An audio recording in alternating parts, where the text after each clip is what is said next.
Bonjour à tous, aujourd'hui je partage avec vous ma recette préférée de pain sans pétrissage. Alors, cette recette je la fais 2 fois par semaine et on va voir ça ensemble. Alors, il nous faut de la farine, il nous faut au total 500 g de farine. Donc je vais d'abord mettre 400 g de farine T55. Donc là je prends du premier prix. Et je complète avec de la farine semi-complète. Donc farine semi-complète, je mets 100 g. Là, je vais mettre un mélange de graines, donc tournesol, raisin sec et graines de lin. Alors au total, je vais mettre 100 g de graines. Je finis mon paquet de graines de tournesol. Je vais mettre 40 g de graines de lin. Et je complète avec mes raisins secs pour faire 100 g. Voilà, on y est arrivé. Donc là, je vais mélanger.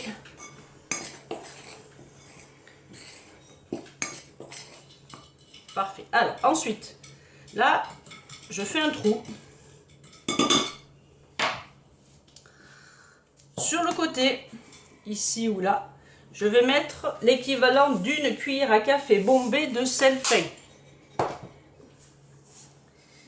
Ensuite, dans mon trou, je vais mettre de la levure sèche. Donc ça, c'est la marque que j'utilise. Donc sèche, comme ça. Je mets une demi-cuillère à café.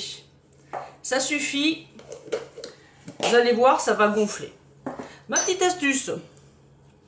Je mets une cuillère à café de vinaigre rouge directement sur la levure sèche. C'est pour aider un peu à gonfler et ça n'a pas du tout le goût. Ensuite, je vais mettre 400 g d'eau que j'ajoute petit à petit. Et surtout, le sel, vous l'ajoutez à la fin. Le sel n'est jamais en contact avec la levure. Voilà. Donc moi j'utilise des baguettes, mais chacun prend ce qu'il veut. Je trouve que c'est pas mal pour mélanger et à nettoyer, c'est super, super pratique, vous allez voir. Alors on ajoute notre eau. Il n'y a pas vraiment de technique, pour mélanger, on mélange, on mélange. Voilà, j'ai mis toute mon eau.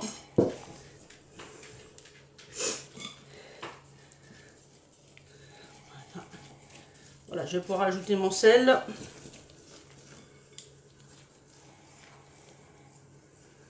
Donc après au niveau du mélange de graines, vous pouvez mettre ce que vous voulez. Hein. Des cranberries, des abricots secs. Qu'est-ce qu'on peut mettre comme graines? Des graines de sésame, des noix, c'est très bon avec les noix. Voilà, j'ai fini de mélanger. Vous voyez la texture? C'est assez liquide, mais il n'y a pas de souci.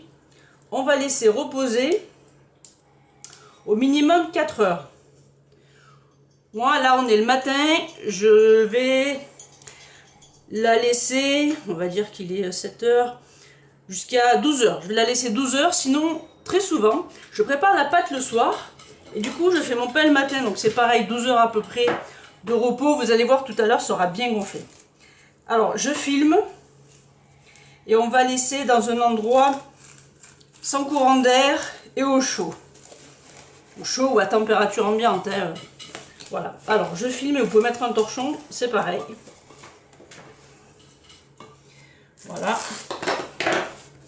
Et on se retrouve dans 12 heures pour voir l'évolution. Allez, à tout à l'heure.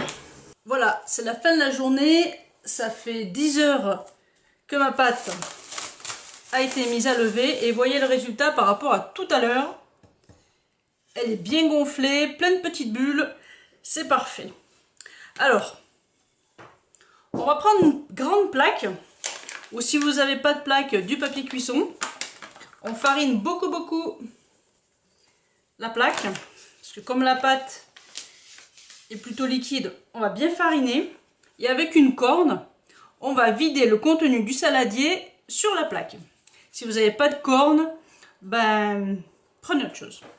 Allez, on verse. C'est très pratique la corne. Et ça coûte vraiment rien. Ça permet de bien racler le saladier. Alors, Là, on va étaler notre pâte en un grand rectangle. Alors, on farine bien. On va le faire avec les mains. Vous voyez, la pâte est super souple, mais elle se travaille quand même bien.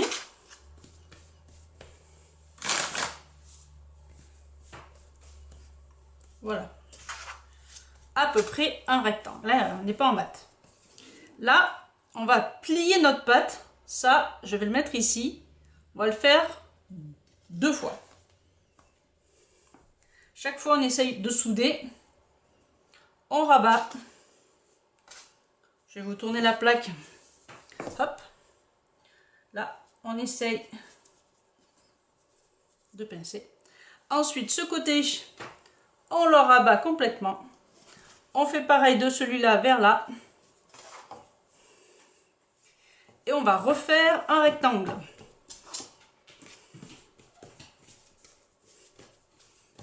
On refait une fois.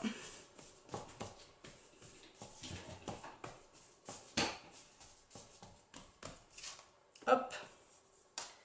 Je soude un peu.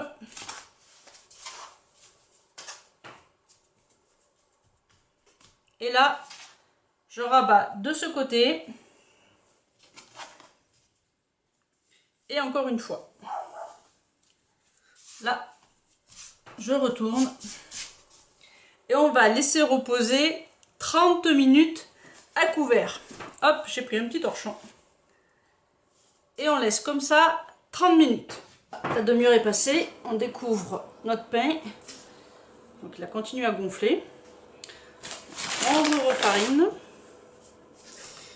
On refait encore une fois notre rectangle. Ce sera la dernière fois.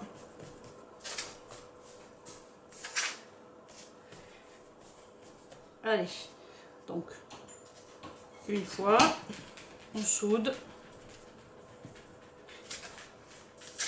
Hop. Et une dernière fois. Hop. Là, souduré ici, mais comme ça. Je vais mettre sur le en bas ma soudure et voilà. Donc là, c'est la forme de notre pain. Je recouvre et je relaisse 30 minutes. Quand il restera 20 minutes, je mets mon four à chauffer à 250 degrés. Comme ça, il sera prêt. Allez, on passe à la dernière étape. Donc, voilà. Notre pain est prêt à être enfourné. Donc, on va le mettre 15 minutes à 250 degrés et 25 minutes à 200 degrés. Dès qu'on a mis la plaque au four, on jette un gobelet, un petit ramequin d'eau au fond du four, en bas du four. Ça va dégager de la vapeur et ça va aider à colorer notre pain. Allez, j'enfourne.